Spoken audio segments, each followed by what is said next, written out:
Welcome to a weekly movie talk on a Friday. Today we're going to talk about a franchise that we both enjoyed all in our childhood and still enjoy nowadays when we rewatch old episodes or movies like these. Today we're talking about two Alvin and the Chipmunks movies, two basically Halloween specials, horror specials. Alvin and Chipmunks Meet Frankenstein from 1999 and Alvin and the Chipmunks Meet the Wolfman from the year 2000. As always, I welcome my good friend and co-host, Sean. Hey Sean, how are you today? I'm doing fine. This has been a long time coming because I'm a huge fan of Alvin and the Chipmunks growing up as a kid. Like for me, growing up, my trifecta of cartoons was Chipmunks, Ghostbusters, and Ninja Turtles, and that like you couldn't get no better for as a kid. With growing up watching Saturday morning cartoons, and those three tunes are on almost the same time. And this is it's like a tough choice as a kid. Like which one do I want to watch and stuff, but man, Alvin and the Chipmunks was like big time in the 80s, and I ate all that up. Even when they did Chipmunks Go to the Movies and all the movie spoofs, that shit was fun as hell. Bat Monk and Honey, We Shrunk the Adults. So yeah, Alvin and There was Chipmunks was a huge. lot of references in the Chipmunks series and also the movies. Always fun to spot those. Yeah, for me, actually, because you mentioned like chipmunks and turtles, like in connection, I remember the chipmunks mostly when I was really like a very small kid. Like when I was, I think, 6 years old, 7, 8 years old, and the turtles I remember more when I think with like for me, the Chipmunks and the Turtles were in two different TV eras, at least here in Austria and Germany. So for me, the Chipmunks was one of the early cartoons that I watched when I was like still a little kid, and I absolutely loved it. And even though that was, I think we really were here introduced with the Chipmunks with the '80s cartoon, but it was so fun watching it because as a kid I always felt that this was bigger than the TV series, and of course later when I researched that this in the US goes back in the 50s, and you have like all the vinyls that sold like shitloads of shitloads of vinyls all across the US, and they were like this huge cultural thing. So that was when I really thought, okay, yeah, you really felt that in the 80s cartoon.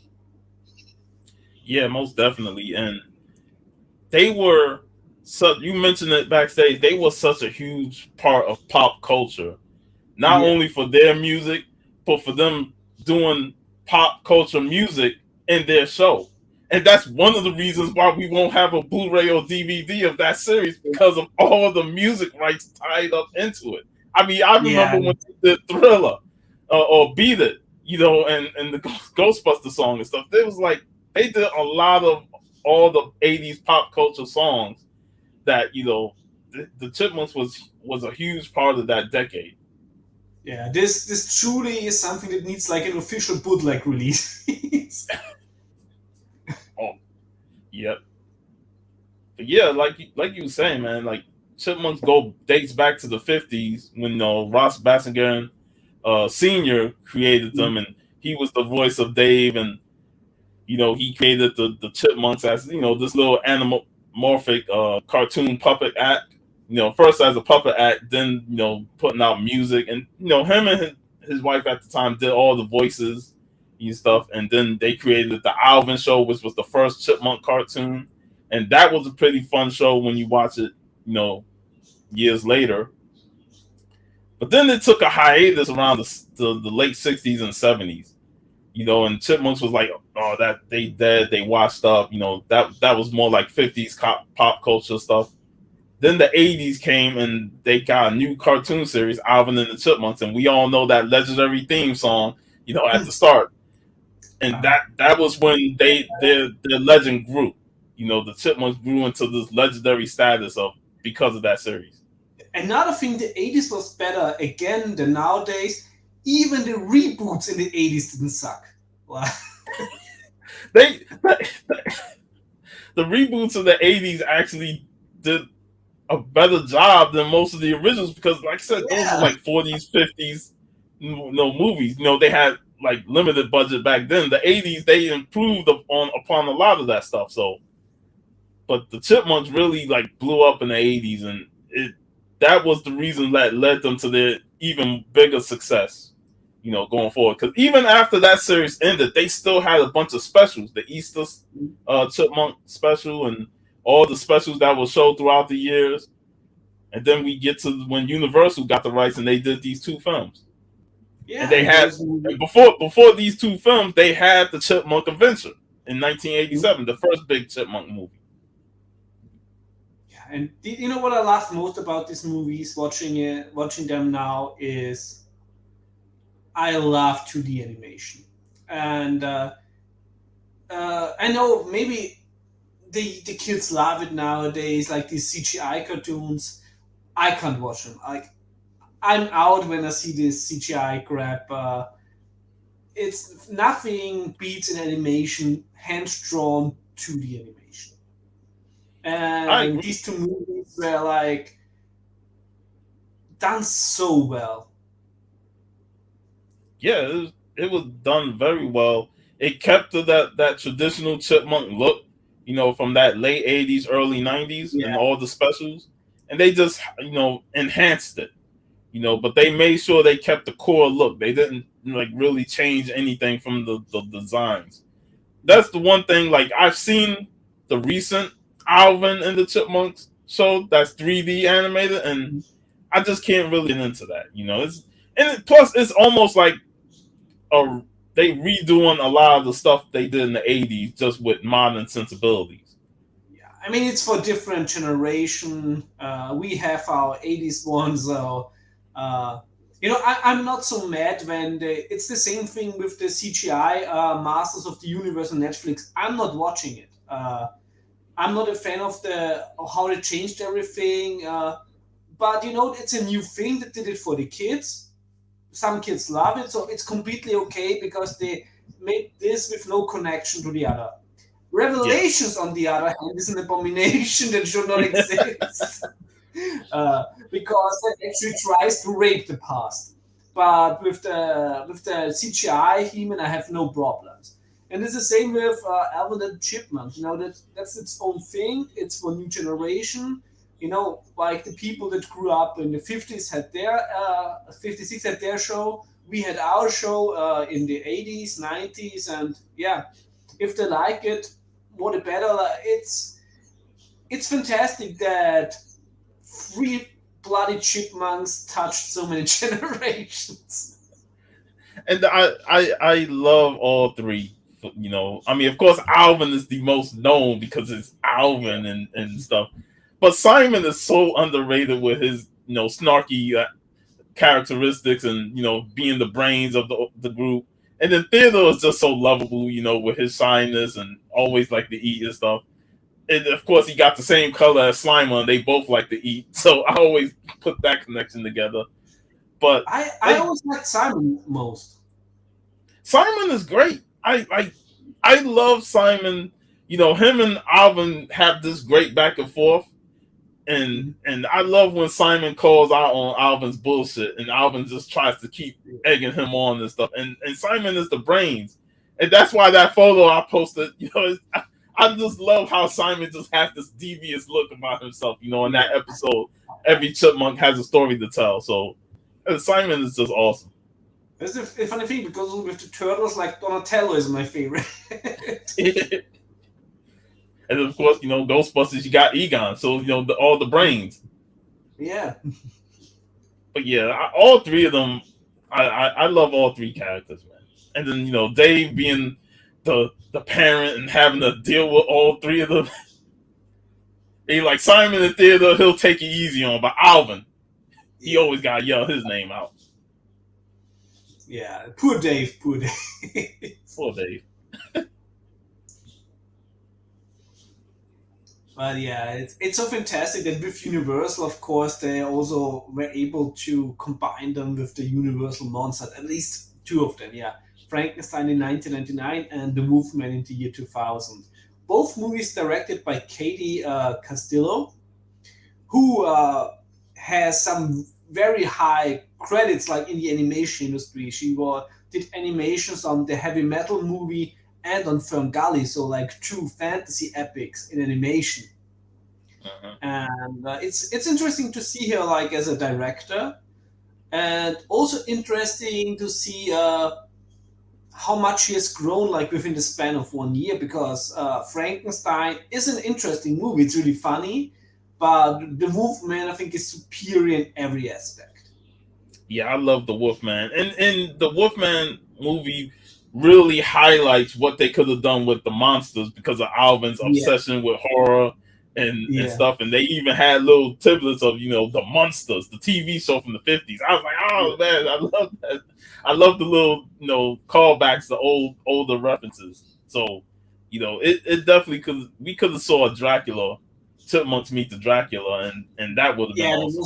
it was planned, but yeah, Universal and Ross Jr. were not so on the same side. Sadly, financially, it's always money that comes yeah that comes between creativity and output.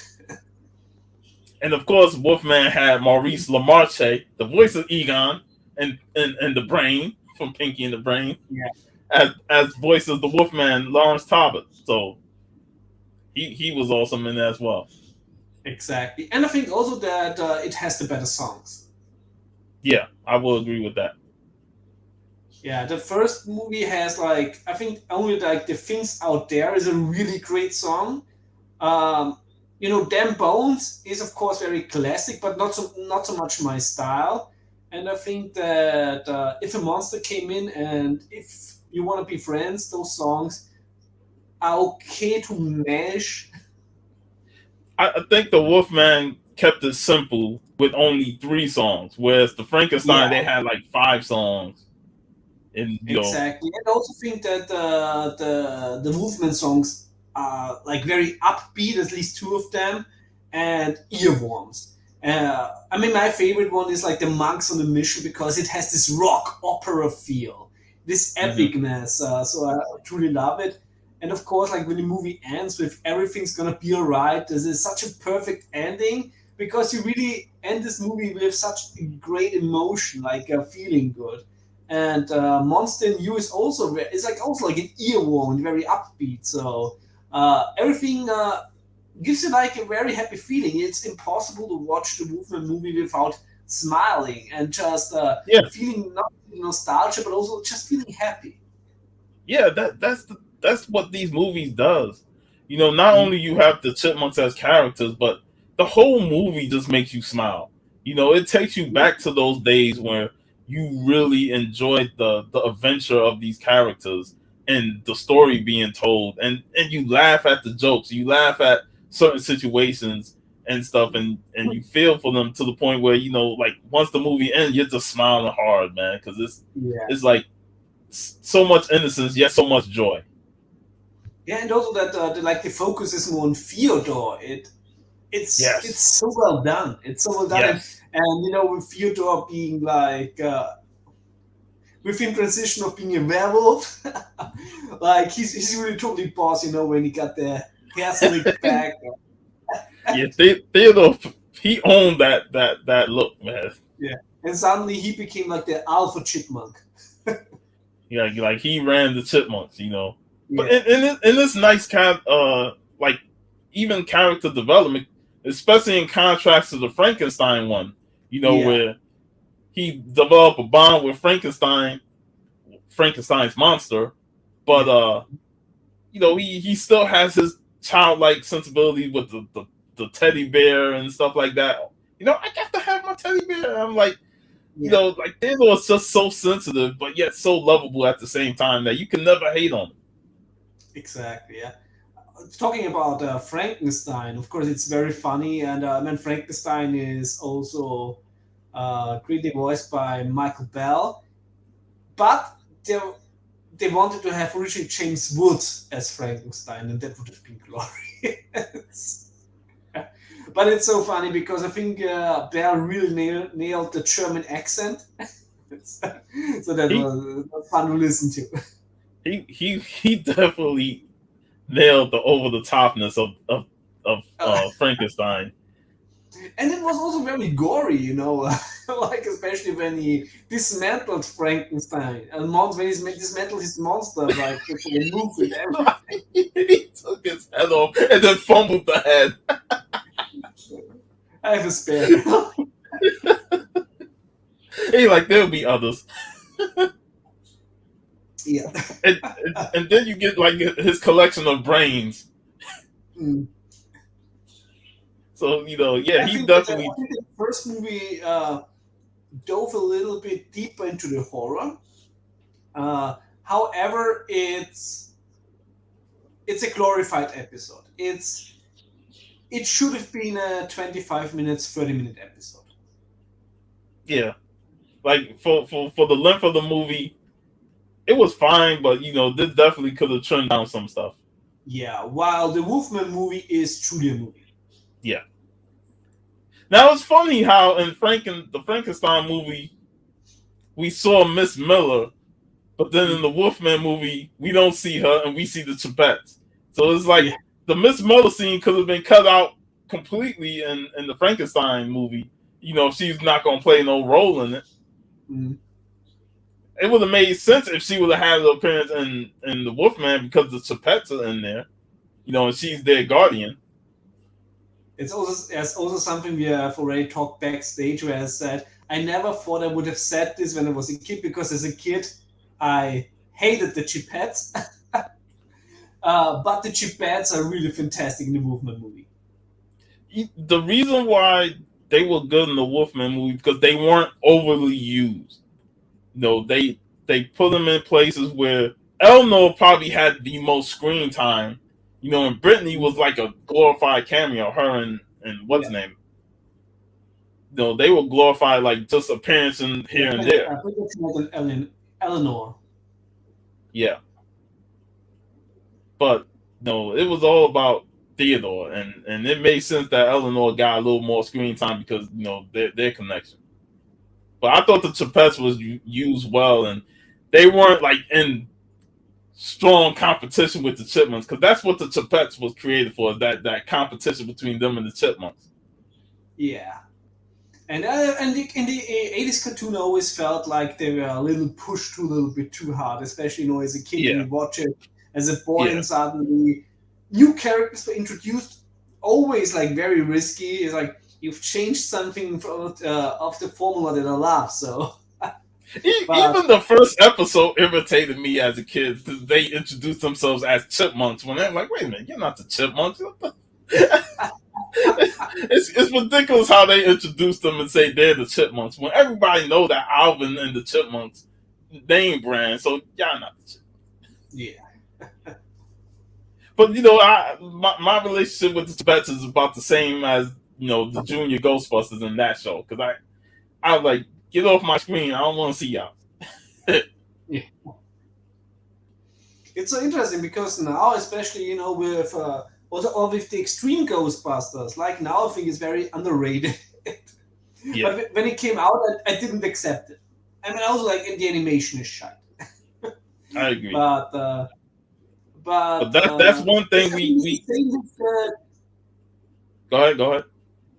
I think it's the same with the 2000 X Masters of the Universe that it came out at the wrong time for Yes, animation reasons and for acceptance reasons.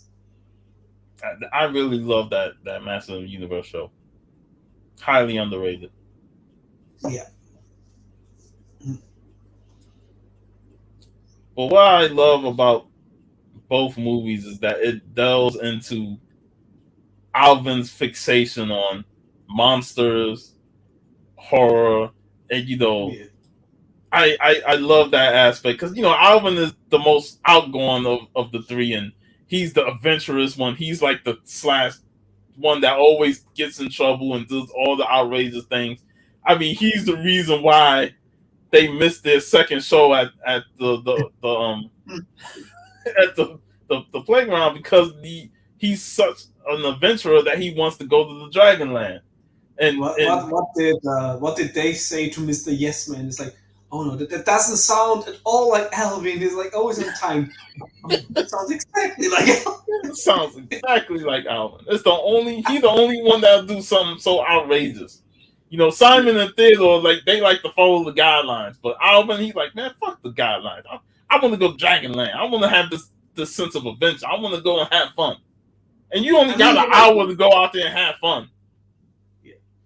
they were lucky that it was not a Dungeons and Dragons ride that pulled them into the realm of Dungeons and Dragons. Well, with the way that tour bus ride went, that was like their ride of the day. I love the tour guide. He's like he want to be an actor and stuff, but he's stuck driving. And he has this like mentality, like, oh man, I gotta be with these bum ass tour people instead of trying to go out for an acting gig. And the Chipmunks completely outclassed him in terms of being the tour guide. Like they were the show, and he was so fucking messed up. Absolutely. And also, another legend is working on both movies. Like one of my favorite voice actors, because of course he voiced the legendary Megatron, and Yes. Soundwave is of course Frank Welker, who is doing all the monster voices like in both movies. Yes. Frank Welker is a legend that'll never be duplicated. Like Yeah. that man voiced so many characters throughout his lifetime. I'm so mad that I missed the opportunity to meet him at MegaCon because he only went Thursday and Friday, and I was only going Saturday. So I was like, damn it. But man, Frank Welker is he's an amazing voice, and I love his performances in both movies, especially in the Wolfman. Yeah, he's one of the few people where I totally would want to get like an autograph on a Megatron or Soundwave cover of a Transformers book. Uh, yeah, I mean, it's really such a legend. Yeah, his voice of Frankie, the Frankenstein monster, was top notch. And I love the different, like he starts out angry and chasing the chipmunks, and then he becomes like the lovable Frankenstein monster, like him being with the chipmunks and trying to talk and stuff like that. He has so much range with his voice, that he even humanized Frankenstein monster. So And it's so nice to rewatch it now because, of course, when I was a kid, I watched all of these in German because they did not had the English version for kids series and movies out there. But now, since the stuff is available, some like on DVD, some on Blu-ray even, now it's so great to see like the original voice talent because let's face it, when a kids show is translated into another language, it's not always the most prolific voice actors. Like you're getting a lot of interesting voices there where like that doesn't really fit the character. yeah, I was gonna ask about that, the German edition of the Alvin and the Chipmunks '80s cartoon. I'm like, that was originally in German for you, right?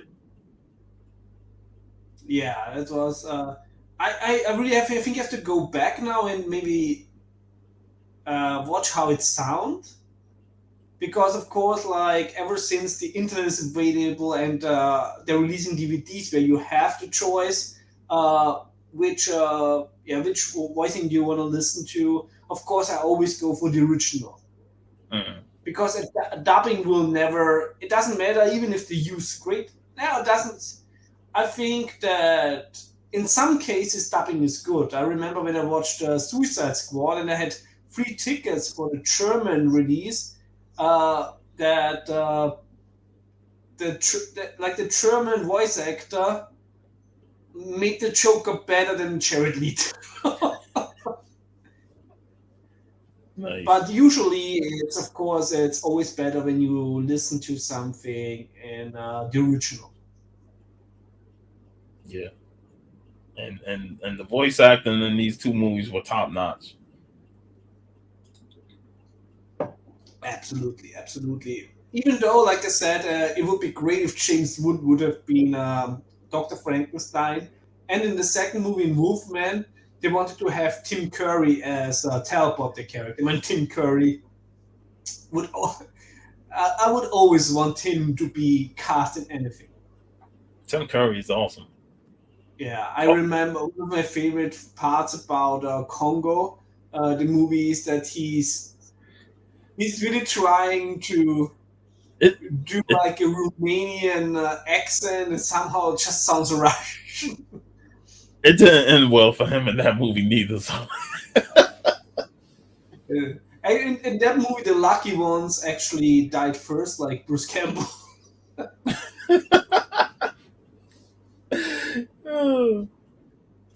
but yeah, Tim Curry was he's awesome, man. He would have been Yeah, great if he did voice work for this.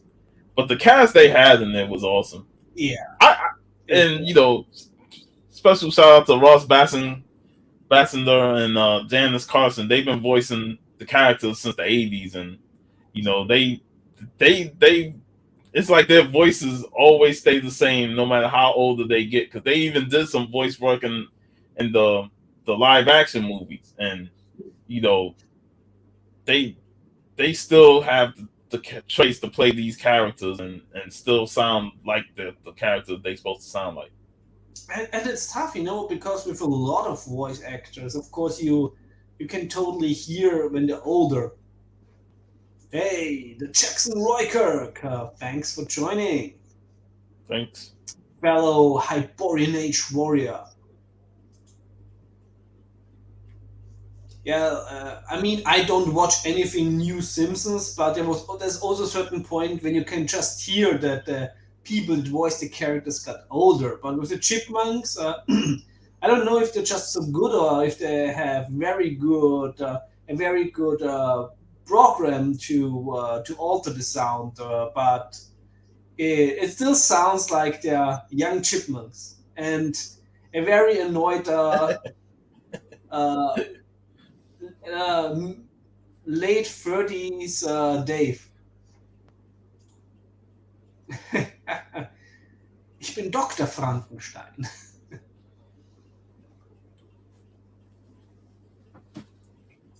Frankenstein. I mean, I wish I would be Frankenstein's monster because I played football for so many years. My knees are so fucked up. I wish I could just replace them with spare ones. The little body horror that was in the movie Yeah. was pretty cool. But one thing I like about it is the complete comedy of an amusement park hiring Dr. Frankenstein to come be at their attraction. A European expert in horror. European expert on horror, and they think this like from the get you see him and you like this guy's weirder than weird. Like he ain't normal. But the damn guy in charge of the whole amusement park just like he don't care, like yeah, and he's so annoying that Dr. Frankenstein was like, man, get the fuck out of my face, man. Like like when they got into the house and the guy's like, hanging around, Frankenstein was like, you may leave now. Leave me. And dude didn't get the message the first time. But yeah, I liked their whole interaction. And also, like, I really like the character of Yes Man because he totally looked like a 90s corporate, like hip Yes Man. Like So somebody you totally can't nailed trust. that. And who has the name Yes Man? I mean, come on, that's so damn tropish. Like Well, Mr. Yes Man. In Fallout New Vegas, you have a Yes Man. Man. And then I like Frankenstein's hatred for the squirrel, Sammy Squirrel. And I love the ending part where he becomes Sammy Squirrel. That's a great way to tie in your hatred for a character. You become the character. Yeah, it's also such a lighthearted humor, and yet they still paid very great homage to the horror of of a modern Prometheus, of Dr. Frankenstein creating creating a modern Prometheus. So it's truly you can totally feel it was done with love, and this is something that I always respect. It's the same. There is, I know, like probably nobody has watched it, but there's a Lego movie, a Scooby Doo Lego movie about the movie monsters, and this was also done with so much love for the classic horror that it's for me also like a mainstay to always watch that during Halloween time. Because of course I love to watch my really gory movies and of course the classics, but I also really love to watch the characters that I grew up to love with in cartoons, and also see that the people behind those also have this huge love for horror, and that they Yeah, incorporate it in a way that is still eerie for children, but also fitting. And it's just so fantastic to have these two movies. yeah. I like when you get cartoons of popular franchises like Chipmunks and Scooby Doo, and they add the horror elements with all the monsters and stuff like that, and they just turn into a light-hearted, great Halloween special that you just sit back and enjoy. And of course, Yeah, Scooby Doo is like tied to like ghosts and stuff, like meddling kids always ruining criminals scams and stuff. But yeah, those just fun times whenever they do something like stuff like that. yeah. But aside from Ghostbusters and of course the bloody boogeyman that gave me sleepless nights when I was a kid, I think the most horrifying horror episode of all time was in Garfield when they were like in the park with the panther. That was so fucking scary. I knew that was a funny episode. That was a funny ass episode. It's scary and funny at the same time, man. Yeah, like this episode like stayed with me. I don't remember a lot about Garfield, but this panther episode in the park was like, wow. Yeah, those meddling kids. Always ruining shit. But yeah, like, and then I remember like the Chipmunks episodes, when they dealt with ghosts and stuff, and it like ties into the Ghostbusters because they've seen the movie and like, oh man, we should call the Ghostbusters. That's when they do the whole Ghostbuster song and they, going through the house and stuff. But I love like even the sound effects of certain things beating up on the house, like the wooden planks and stuff, and Theodore getting scared and all that. We see some of it in these two movies, where they do a lot of scary music scenes, where they're walking at night and they think they're being followed and stuff. So I always like those little foggy night settings that they do. Yeah. Uh, I mean, nothing beats like to have like a really foggy night, and it's just magical. I always love it when Luckily, I live very close to a river, and you have like these foggy mornings, or sometimes when you just take a walk. Yeah, when you just take a walk, like when it's getting dark, it's also sometimes foggy. We even have bats flying here, which I absolutely love. And the good thing Nice. about Europe is you go for a walk and you come back alive. Uh, You can walk through the fog and not be attacked by the fog. yeah. And sometimes it's crazy because every time like when I meet people from the US in Europe, it's that they are so like you always see oh you just walk somewhere because like our cities are also built for walking, and that it's also like very safe to walk. Of course, like there's also like more shady areas and everything, but it's always interesting that we have like a different culture of walking. Nice. So I always enjoy when it's really eerie outside, uh, and also we don't have anything that fucking kills you in the river. So no gators. Like the part in the movie in Frankenstein when Frankenstein tracks them down to their place and you know, he climbs up to the window and stuff. It's stuff like that, little things, And the thing, Yeah, the thought of a monster tracking you to your home is like, oh shit, man, now we fucked. Frankenstein done found us. You know, oh Frankenstein Frankenstein, just needed to do like the all, teddy bear. all he wants to do is bring back that teddy bear. It's like, oh Frankie, man, why you got tug at the heart like that, man? Like you could have went in there and wiped them all out, but he like I love the Chipmunks music too, so I just gotta bring back the little teddy bear. Which is, I said, it's so interesting that Alvin is the huge monster fan, but Fyodor has the better connections to all the monsters. Whether it's befriending Frankie or becoming a wolf chipmunk, which is funny, like a hybrid wolf chipmunk. That was pretty cool. I mean, I also really liked, that they basically then said is like, for the plot reason, oh, because it's not a human, he's also transforming every night, like not only like once a month. Yeah, they wanted to get around that and to show more interaction with him and his brothers, and how Yeah, he gained so much confidence that even the bully don't want to mess with him no more. yeah. I like Theodore just walking with his chest out, like, yeah, I'm the man. His ego is taking control of him to the point where Eleanor is like, no, I don't like this Theodore. Bring back the old Theodore. And Theodore's like, I don't want to go back to being this sensitive, shy Theodore. Like, look at me, I can climb up ropes quick. I can outrun everybody. I like But the it was, I like but the, I think that that dynamic of Theodore. I also think it was really nice because, of course, you seeing first, him gifting her like this amulet, and later, of course, there's also the thing that brings him back.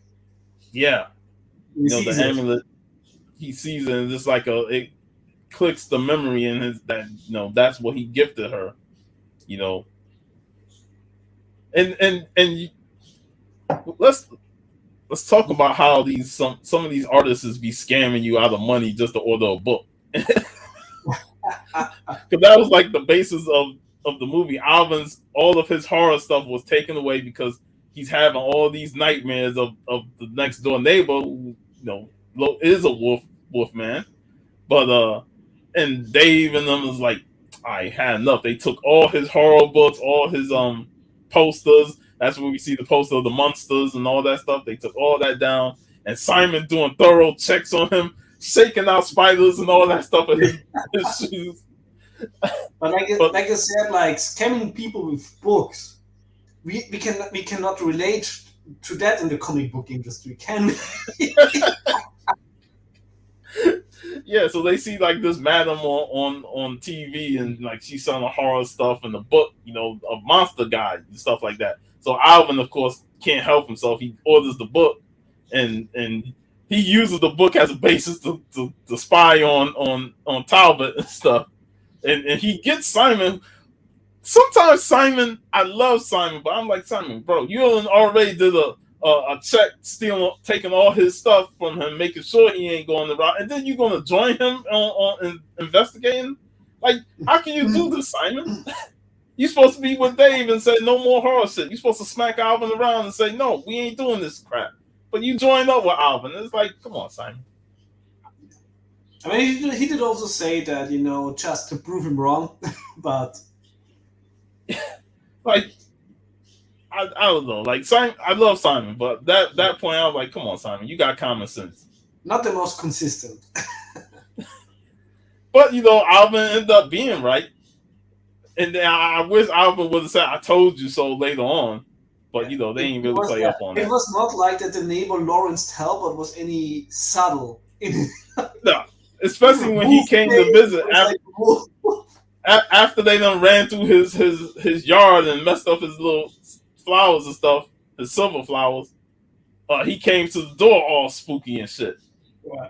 I like how I would ask him about the bones in his garden. You know about that?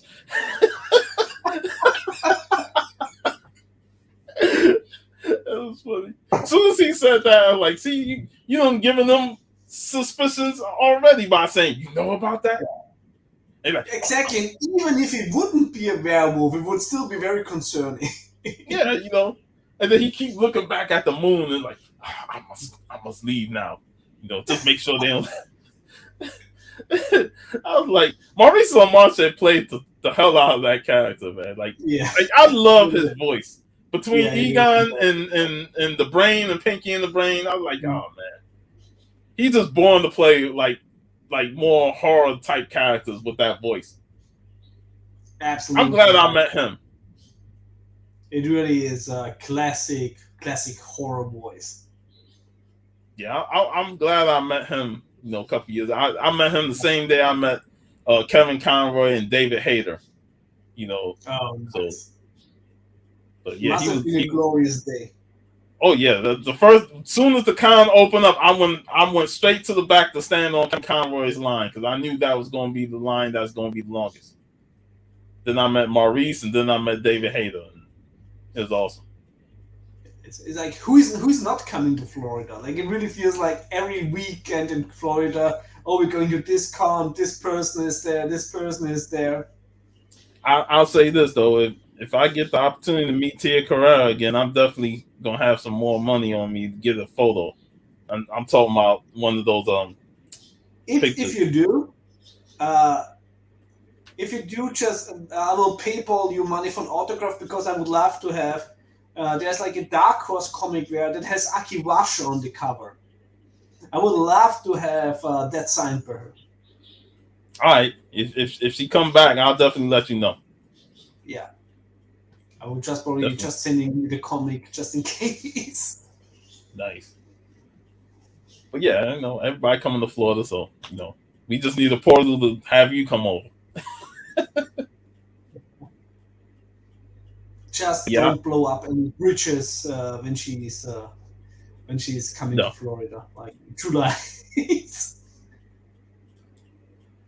One of the things I really enjoyed about both movies is the relationship with Dave. I mean, it's been established all throughout the series, but and Dave can be a bit of a pushover. Like he screams Alvin's He name, but at the can, same time, he can you can push him over both times. All the kids can. yeah, he gave Alvin a little bit tough laugh in the Wolfman movie. Yeah, but not too tough. Yeah, I Like mean, you, as you you know, as a kid, it's like nobody wants to have like the posters ripped off off the wall where like it hurts. it really do. But I love Dave's interaction with both Frankenstein and Wolfman. Yeah, With the Doctor Frankenstein tries so hard to have him drink that laced tea just so he can get Dave's body parts. And Dave's like, nah, I got to find my kids. And then Frankenstein tried to put him to sleep with a dart, and that messed up. Put himself to sleep. I mean, for a single dad of chipmunks, like Dave has like a stunning body. Yeah. He never works out. You never see anything that he does like, you know, but Frank Frankenstein was impressed by him being tall and stuff. And like, oh man, he got nice he got healthy kidneys and all that stuff. It's so like I love when he asks about his function kidneys and stuff like that. Because you see a healthy specimen, and you thinking of all the twisted shit you're gonna do. Yeah, it's very rare to see like a healthy specimen like in people are older. Yeah, he Yeah. and then and the Wolfman, when he went to talk to him for the broken cane that Alvin broke, that's when he finally see that he's transformed into a Wolfman, and he's like, I got to go tell the kids. I'm like, the first thing I thought when I watched this movie was like, don't leave the Wolfman to the kids. Now that'd be the worst thing you do. But In general, I they, think the transformation scene like have been very well done. yeah, it was well done. The animation was really good. Yes, absolutely. I think this is really top notch 2D animation, and I wish we could still get those today. And like you said, like this special about 2D. Like they want to move more into CGI animation and stuff, but man, the 2D animation still holds up on a lot of stuff.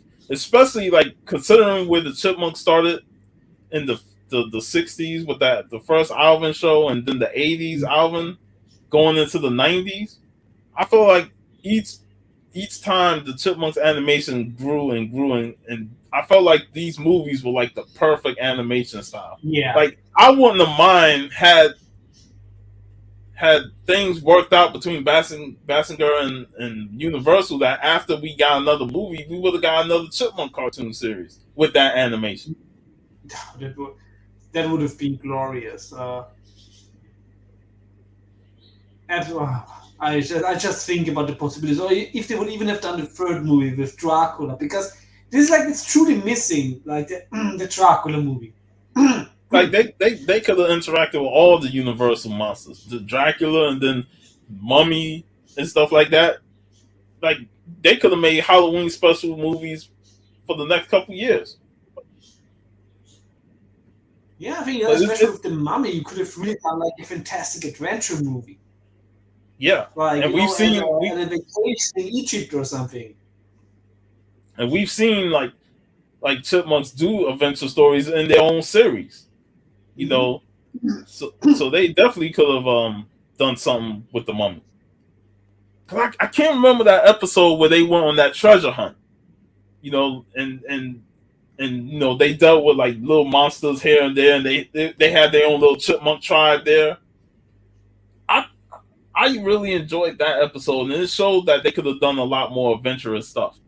Yeah, I always loved treasure hunt episodes. I mean, every TV series, and it. I don't know if they're still doing it in modern, but it always felt like that back in the days, like adventure hunts were so much more popular, and also, it's a running gag nowadays that how movies and TV shows everybody taught us how to get out of quicksand, and everybody thought that quicksand would be a far bigger problem when you grow up than it actually is. It's quicksand still devastating though. Yeah. But yeah, like you said, like those treasure hunt specials, you know, whether it's in cartoons or TV shows, were always fun. And and just imagine had they continued doing stuff like that with the Chipmunks in the 2000s.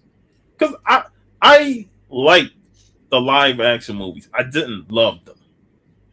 No, I felt like the first one was fine, the second one was okay, and then I was like, I didn't bother with the other two, but they were fine for what they were.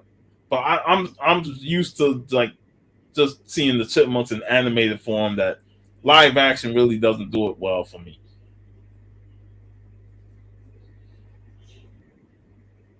Yeah, for me, I think the live action movies, I didn't really watch them. I think I just watched a trailer and then decided not to watch them.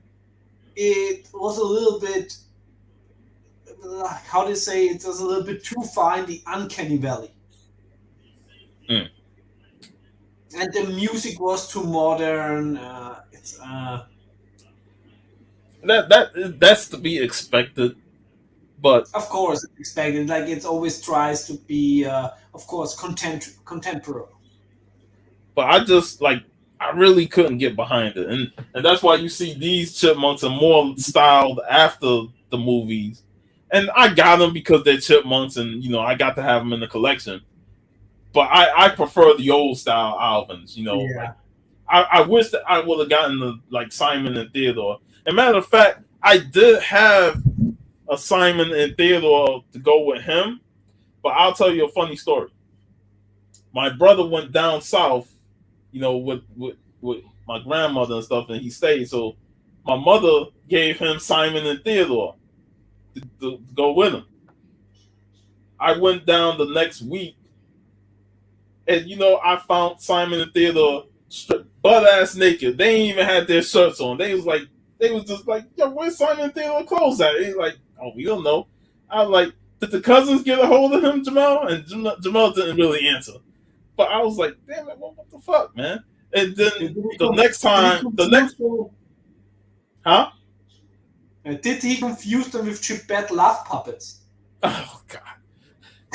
But the next time, I didn't even see them there, and I was like, fuck, I done lost Simon and Theodore thanks to them taking them down south. So thank God I still got him, you know, Yeah. fully clothed and everything. But I remember being upset about not having Simon and Theodore no more. Yeah. Maybe someday you're gonna find them on a I mean, I yard know that sale. I know they're available. I've looked up stuff on Chipmunks and stuff. I just really ain't like wanting to buy them outright. But they're available. Yeah, it's better to get Chipmunks comics because those That Chipmunks comics also brought you the championship of the hunt. yes, the Alvin book that Robert G. Man AOK'd me. I Yeah, found a couple when I went to Blackbird Comics. They had a couple of Alvin books from the Dell era. The ones that are hard to find are the Harvey comics. The Alvin and the Chipmunk ones. They're like they very hard to find. yeah. I But wonder yeah, what like the first appearance of Alvin and the Chipmunks go for these days. I know the Christmas special, the Merry Christmas one that runs for like $125. That's 1963. Seems reasonable. Yeah, and the first issue 1962 of Alvin only cost $18. Less than a modern shitty variant that nobody will I know, remember in a few weeks. I know, and there's another one that's Alvin number one, $29. So I'm like, shit, man. Why buy modern books when I could just go after that Alvin run? Absolutely, absolutely. And there's Silver Age books, and there's Alvin and the Chipmunks. Can't go wrong with that. Yeah, there's still some early comic book appearances of pop cultural icons like Alvin and Chipmunks that are really very recently priced, especially compared to some hyped up books nowadays of some B-C list characters that are just thrown into the MCU and that don't even resemble the characters in the comics. Ah, Yeah, yeah. Spend your money on Alvin and Chipmunks comics rather than buying new stuff. Except, of course, if you love the new stuff, but don't don't buy it just to be a part of any club that nobody cares about. yeah. So I know we love the Wolfman movie a lot more than the Yes. Frankenstein movie, and I really do feel like the Wolfman movie is much better structured, and it More it coherent, yeah. focus it focuses on Theodore, and it does have a little bit more horror elements to it. And I liked the conclusion, like the whole Yeah. thing at the. First of all, I gotta talk about the dude, the main guy in charge of the theater and the play. That that guy is hilarious. I swear I heard his voice before in the Mask cartoon. I've heard his voice. I think it's what was his name? Rob Paulson, if I'm not mistaken. But Yeah. yeah, But a perfect acting coach, like. he he had me rolling with his theatrics, you know, and I love his reaction when they said let Theodore be Mr. Hyde, and he's like Theodore, what? And Theodore, because he's so sensitive and not as great as an actor compared to Alvin and Simon, you know, the whole thing with the werewolf actually made him even better and made him play the role that he's Theodore's a star. He's a star, people. Yeah, yeah. And I also really love, and we haven't mentioned that before, that they also snuck the Dr. Jekyll, Mr. Hyde topic into the Yes, movie. yes, So you're getting two classic horror franchises for one. yes, and it's like you do focus on the Wolfman, but then you got the play they're doing is Dr. Jekyll, Mr. Hyde, and it's awesome seeing them play their roles. Like especially Alvin. Alvin is knee deep into doing those plays, and he loved the theatrical part of it. Yeah, But the yeah, great thing with it, yeah, that the movie has no lengths. There always is something happening. You always have great transitions to the next scenes. It's just an enjoyable movie from beginning to end. yeah, and like the whole ending part, where things goes off the rails and homie is losing his mind. Like, oh, this is not the play. What is going on here? My career is ruined. I always laugh this when people say this, and actually they're like teachers, like in a pre or high school. My career is ruined. It's like, yeah. The one thing I love about that whole sequence is that even if things are falling apart, they are still trying to hold that play together by keeping it moving. Even if there's two characters that they playing the same character, they's like, oh, that's my twin sister. The show must go on, and the kids are keeping it moving. They're not like completely breaking character. Something that what's the name criticized Theodore for, breaking character. So I also love Britannia's tree. I just love how they kept the play going, and then the werewolf comes, and then like, oh, shit's getting real now, and it's still incorporated into the play where they get a huge applause. Yeah, and I like how it ended with Theodore fighting the wereman, and it reverses everything. It's like a Uno reverse card. Yeah. The Uno. Reverse curse. But I loved how that movie wrapped up in so much chaos. And then, of course, Mr. Talbot becoming the new principal. Now, I still be leery of that. That dude still got a weird look about him that I wouldn't trust. Yeah. And plus, he looked like he'll be a harsh principal just based on look. So he looks like somebody that I wouldn't want to have like within, let's say, 150 yards from a school ground. And it's funny how the werewolf movie, had Theodore be the weremonk, and the werewolf comes into play. I felt like Frankenstein disappeared for like a good 15 minutes in his movie. Yeah, to focus on Alvin in the Frankenstein movie, where it really feels like they had like a 30-minute Frankenstein episode, and then just put something else in to just fill out the time. So that's the thing with the Frankenstein movie. I think it would have been better if it would have been shortened, or if if it would have had like a little bit more meat on the bone. Because I felt like the Alvin portion where he got transformed, as fun as it was, I felt like it took away from Frankenstein's monster being a threat. And also that they dive too much in other parts of the theme park. Like I said, it was funny as hell, especially like when the main actor showed up and he chases Alvin and stuff. And Alvin felt like one of those over-the-top cartoon characters, with his transformation to the point where, he was just pulling nothing but gags. Actually, that also really laughed because this like really paid tribute like to the former look of the Chipmunks, like in the classic one. So not only the former look of the Chipmunks, but like the throwback of like 50s, 60s style cartoon of these little over-the-top characters acting the fool. Yeah, not as offensive as in Drawn Together. But it did feel like it took away from Frankenstein and Frankenstein's monster. Yeah. Whereas the Theodore becoming weremonk actually enhanced the power of wereman. And when he came into play, it like things got real.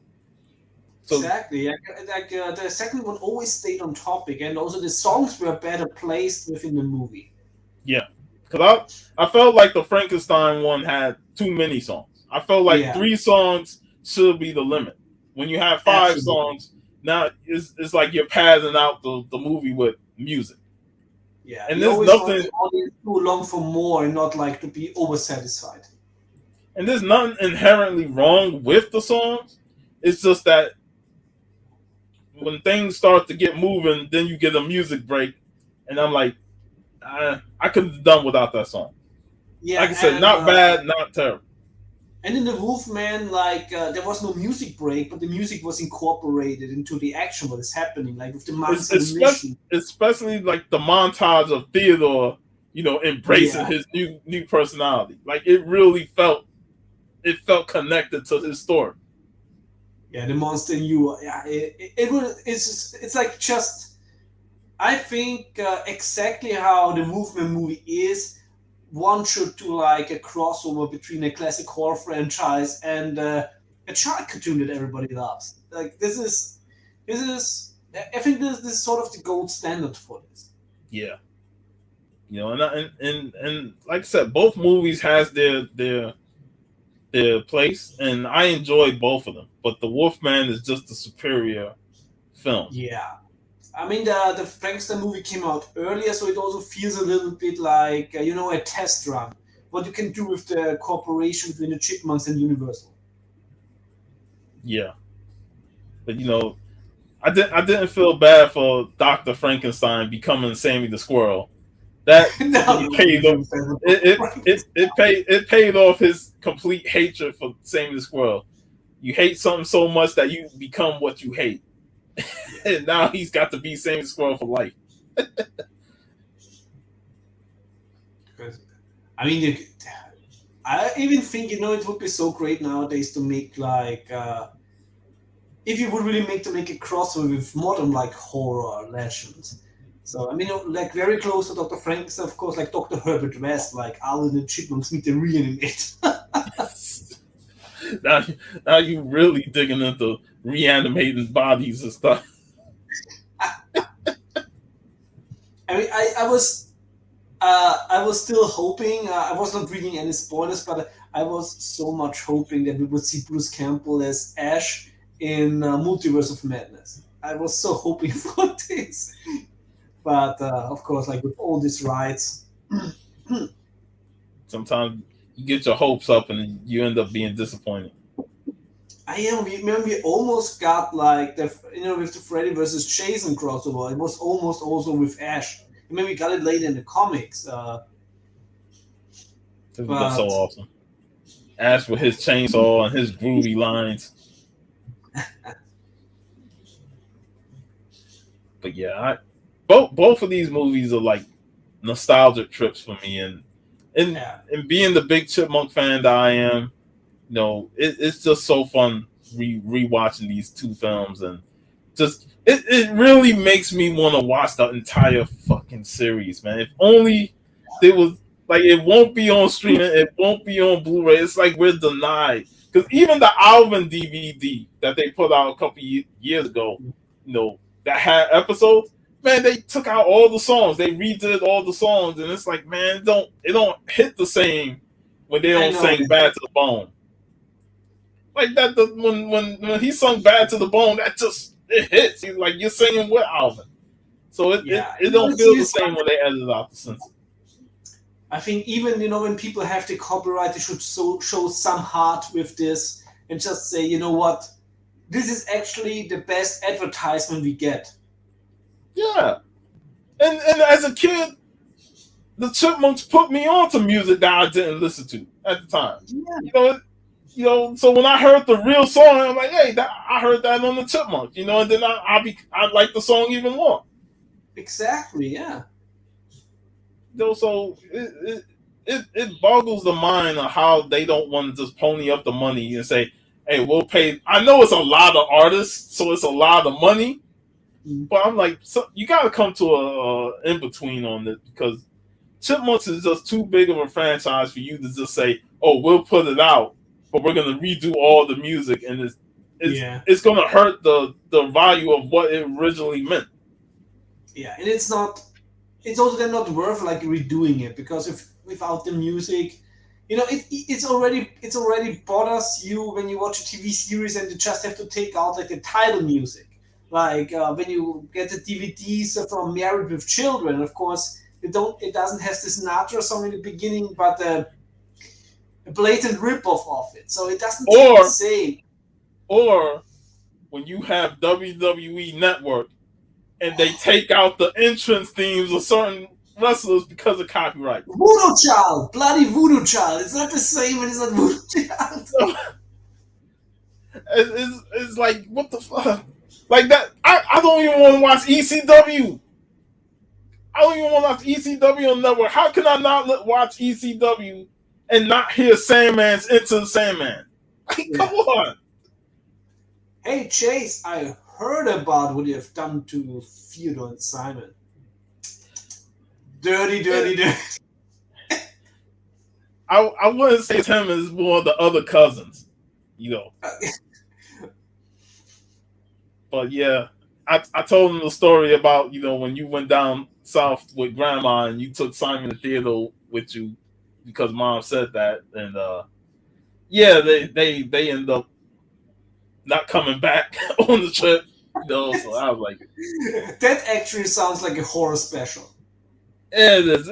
We if you know, and I know you experienced this, whether it's friends or family, when you give something to say, hey, you know, I'm giving it to you, like as a friend or a family, and you bring it back, the horror stories of when they give it back to you, scratches on this tape pop, you know, something that's broken off the. I'm like, what do you do, man? That's how I lost all my original Masters of the Universe figures. Because my mom thought I was too old for them and she gave them to relatives and they all destroyed them. And then you give something to a relative and they never bring it back. I'm like, what the fuck? I gave it to you just for a week. Like, yeah, we all have stories on that, man. And that was one of the stories with the Simon and Theodore dolls. They went down south, never came back. And that's why I held on to my cousin album. still has all my Dragonlance novels. That bloody bastard. And this is why I, as a teenager, I became so protective of my stuff. Because, you know, I used to take, like, comics or even video games, like the handheld Game Boys to school and stuff. And you get no good friend that'll try and steal your stuff. And one time I caught him reaching in my bag taking games. You know, we got into a fight and I got suspended. But, you know, like, that's when I realized I can't be taking stuff to school. Yeah. You can't trust nobody. Exactly, yeah. It's I really stopped borrowing stuff to people. You know, sometimes I borrow stuff that was not so important to me. Sometimes I borrow it out as a test, like stuff that was not important to me, to see how a person is. And I'm the type, if I'm borrowing something from a friend or family, I'm gonna give it back. You know, when I give all the stuff back in better condition. But me and a friend used to tape trade wrestling tapes or anime, and you know I would copy the tape and I'll make sure I give it right back to him. And another story, I gave a friend, you know, who, you know, we always tape trade and stuff. I gave him WrestleMania 4 on tape, and another wrestling tape that had a couple of Saturday Night Main Event episodes. I ain't get it back. It's been like over a week. And he ain't bring them back. So I went to his place and I see his brownstone that he got burnt down. You know, and thankfully him and his family were safe, but he said the tapes were in there and they got burnt. So I was like, oh damn, that's a lost cause. But, you know, freak accidents like that I can understand.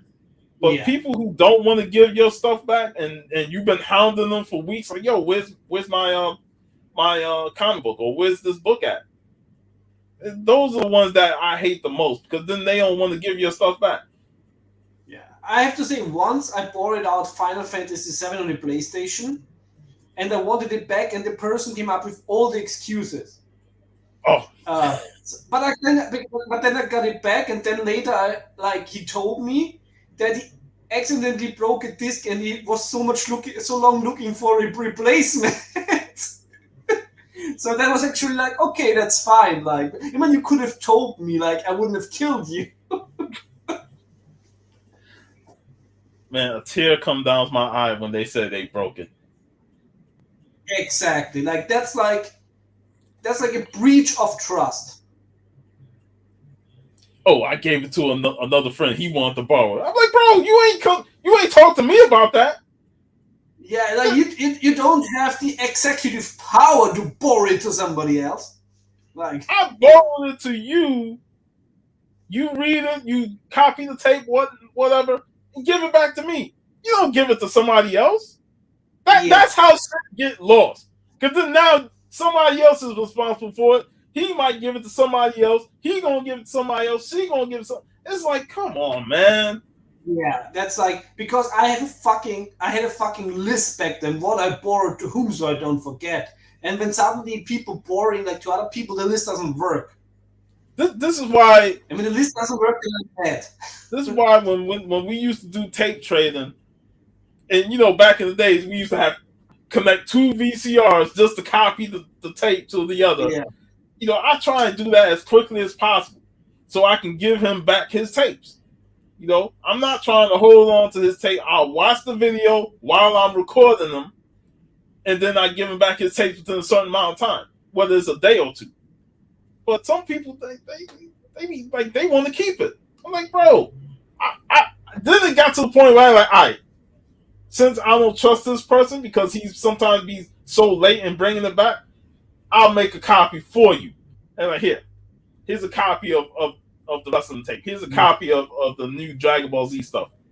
You take it and do whatever you want with it. I'm not giving you my OG copy. Because I used to get the Dragon Ball Z tapes from the stores. The animated ones from Japan. People that copied them. So I'm not giving you my original copy. I'm not taking that risk. Because too many times you give somebody a copy, they'll either tape over it, they'll either give it to another friend, they'll damage it and stuff. And I'm like, I can't do it no more. Yeah, it's sort of like I said, it was one point where I totally stopped borrowing out stuff. And you gotta like put your foot down and say no more of this shit. When I used to take my basketball cards, they tried to steal out some cards from my book. Yeah. And also made too many bad experiences and stopped just borrowing out stuff and Yeah, putting see these. right here, man. I remember that. Mm. Oh yeah. Yeah, I also remember like borrowing like my cousin like a CD for a trip to France. He came back and CD looked like it was put to a grinder. Bro, I remember when I went to see my cousins and they had borrowed the game from Jamel. They would take the game out and just put it on top of the dresser. I'm like, bro, you don't put it back in the case? Oh no, I might come back to it later. I'm like, put the shit in the case, man. Like you putting it up on the dresser, anything could happen to it with up there on the dresser. I'm like, y'all just loosely playing with other people's stuff and not having a care in the world about it. Like, do that shit with your own property. Don't do it with mine. Yeah.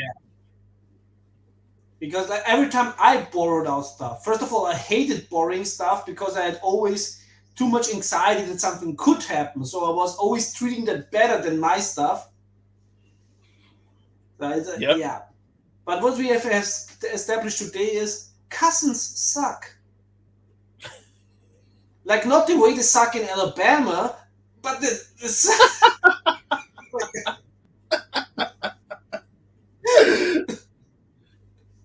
Yeah, man. They be hurting your heart with what they be doing. I was like, come on, man. Yeah. And I had to tighten up. I was like, I can't do this no more. You come on and say, oh, Sean, can I borrow that? I'm like, nope. Don't ask. Yeah. Buy your own. Go to Blockbuster and rent the movie and copy it from Blockbuster. Because that's how we used to do. Go to Blockbuster, rent movies, copy the movies, and then send it back. Exactly. Yeah. But nowadays everybody's pirating everything anyway, so Yep. You ain't got to borrow no more. Yeah. But back in the days, it was rough for us as kids. You had friends that you trust, but then there's too many other people in there that I don't trust him. He took he took 3 weeks to get back my magazine, so I'm like, I'm not taking that risk again. Exactly. That's and like there's not a lot of people. I think like maybe one or two that I could really trust with stuff, and others were just not reliable. Yep. But yeah, like going back to topic, talking about these Chipmunks movies really makes me want to watch the cartoon because Yeah. when I remember when we had Tim Latte on last Yeah. year, It was a and fantastic we episode. we mentioned the YouTube pages like Moan Media and Rinse Repeat, and they like playing all the old school cartoon Saturday morning stuff.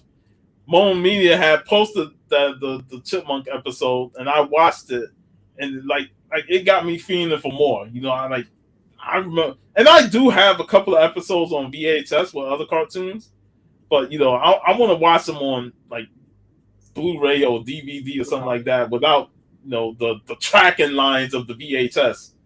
Yeah. I still have to send you the Wolfman media book with the next AOK. Nice. Yeah.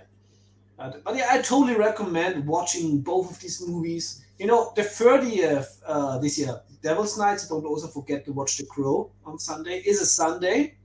So if you get up on Sunday, you know, get some cereals, put in Frankenstein, Movement, the specials, and you will have a great experience. Like really Saturday morning style cartoon. I mean, you can also watch them on Saturday, of course, because it's even more fitting then. Um, but you will have a great time starting your day with both movies. Exactly. And in the future, we'll definitely do an episode talking the Chipmunk Adventure. You know. Yeah. And there's also other stuff. You know, there's also like some Halloween special, like the Trick or Treason episode. Yes, I have that the DVD or those episodes. Mhm. Yeah, we could definitely cover that. Yeah. Love Halloween. Do Yep. you have anything planned on YouTube this weekend, or Well, is there I an, I another up one like every week? I uploaded two videos this week, covering the my trip down to Bradenton, Florida. It was an awesome time. Got to hit Bat City Comics Professionals. You will love that shop, man. They helped me huge with my Conan books. Like they I've have so seen the post. I've seen the post. You got they some awesome books. yes, and I'm like, yo, they had like Byron and Steve them hooked me up with like 20 books, and then we went to Bat City. Man, I was like, oh shit, they got a whole bunch of Conans in here, man. I started adding to my pile and stuff. And now I'm only 2 issues away from completing the whole run. So Sweet. so I was like that. That was a special day, you know. And Bat City was great. Definitely check that video out. And I upload the video today on Dark Side Comics. Going through that store. So I can't wait when you also finish the Conan run. It's so satisfying. I'm so like in a Zen level. I'm so relaxed, and now it's just no more, no, not stressful buying other comics. You know, now I'm like, oh, I'm trying to get like the Masters of the Universe comics now. You know, the Star Comics, DC ones, uh, and also the German ones. So, but it's also now I don't feel any stress because now I'm having like my big goal accomplished. Everything there in boxes. It's it's like a relief. it is. And for me to get that much Conan in one day, it's like now there's only one big book left, and I can put some money up to save for that, and I'll be complete. Yeah, I would buy this probably more early than later because you know only one it all needs is one stupid channel that talks about Elric, and I hope and that. it's not even his first appearance. It's not. The first appearance is by Trulé it was done in France.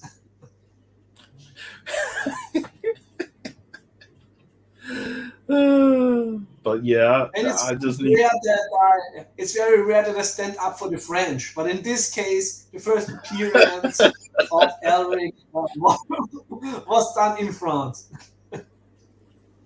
Well, us comic collectors, like, yeah, we just eyeing that Conan 14. We ain't worried about that fast. Yeah. You But should treat yeah, it like in an argument. You would buy it. It's like it's not his first appearance. His first appearance was done in France. So 50% off. but it's a good thing that you constantly bring it up. Yeah. Definitely educating people on somebody's first true appearance.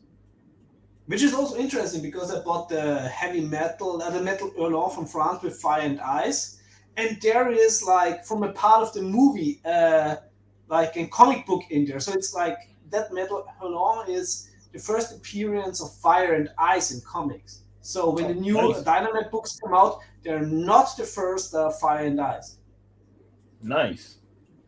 I think they I even have saw like some of the I saw some of the recent heavy metal books at Dark Side, and I was tempted to buy one, but I didn't went ahead and get it. Nice. That's awesome yeah, cover and right there. it's fantastic issue. You have so much original art in there, like animation and stuff. But he also, where is it? Yeah, here it's like, here you have from the movie. So this is the first comic book appearance of Fire and Ice.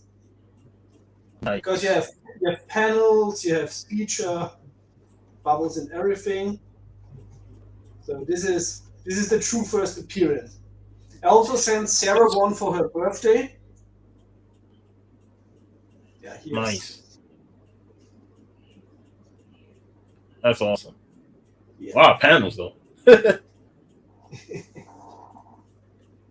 That's So of awesome. course, if you find any more of these for a good price, I will further AOK them around.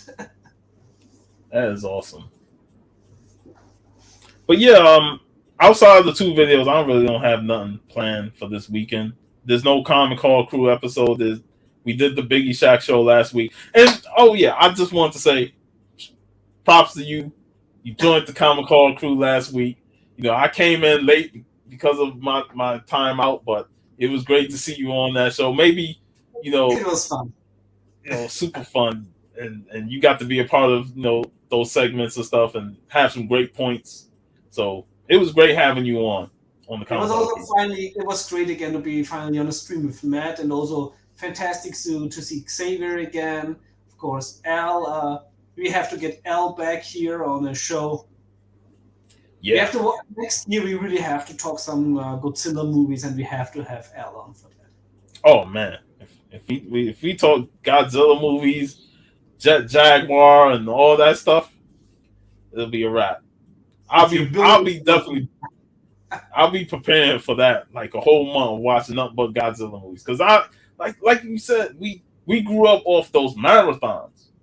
They used to yeah, play the Godzilla marathons almost every other month, and then they stopped doing it around the 2000s. yeah, I like here also like on German cable. Every Sunday there were especially they go to the movies from the 80s, like the Return of Godzilla, fantastic movie. And one of my favorite is Godzilla versus Violante. Like I love those. Yeah, those were fun, man. And also And it was that's Zero was then the goofy original sequels to the of course the classic original. yeah, those are just awesome stuff, man. I'll be like looking forward to just marathoning a lot of that in a day. But next week we're gonna talk. Where did I put the somewhere? But next week we're gonna talk Nosferatu. Yeah, I probably will talk not only about the original from 1922, but also about the remake Shadow of the Vampire, which is a fantastic movie with John Malkovich and Willem Dafoe, which plays with an urban legend that is not true about Mark Schreck. And then, of course, there's also that one I have here, this unofficial sequel from Italy with Kinski, also Nosferatu in Venice. Damn, you got a nipple on the cover? Of course, we got nipples on all the covers in Europe. It's like it's They would have a bra on her if that was an American release, man. like I hope you two don't take this down just because of that. it's Yo, like wow. when you speak about the devil, then Yeah, he's just here. We mentioned just you, man. talked that we will have to do some Godzilla movies in the future, and we have to have you here for that. Yep. Yeah. Great to see y'all in the Thanks, chat. man. Thanks for listening, Al. But yeah, really looking forward to it because I'm also writing an article about Nosferatu for Halloween special on the site. So I'm gonna start writing that tomorrow. So it's gonna be also fun talking on the stream about that. I mean, 100 fucking years. Jesus. Yeah, came 100 out in years. March of 1922. Was a very different time, and but even back then, copyright is one bitch, which of course is also part of the movie because it should have been a Dracula adaptation, but it didn't get the rights from. Yeah, they didn't get the Dracula rights, so they changed the name Nosferatu, but it was not enough. Wow. I'm looking forward to watching it. Yeah. I mean, I can't remember the last super old movie I watched. Maybe movies from the like late 40s going into the 50s, but Yeah. now I mean, Al, if 1922. you have time, you were probably present when it was released in 1922.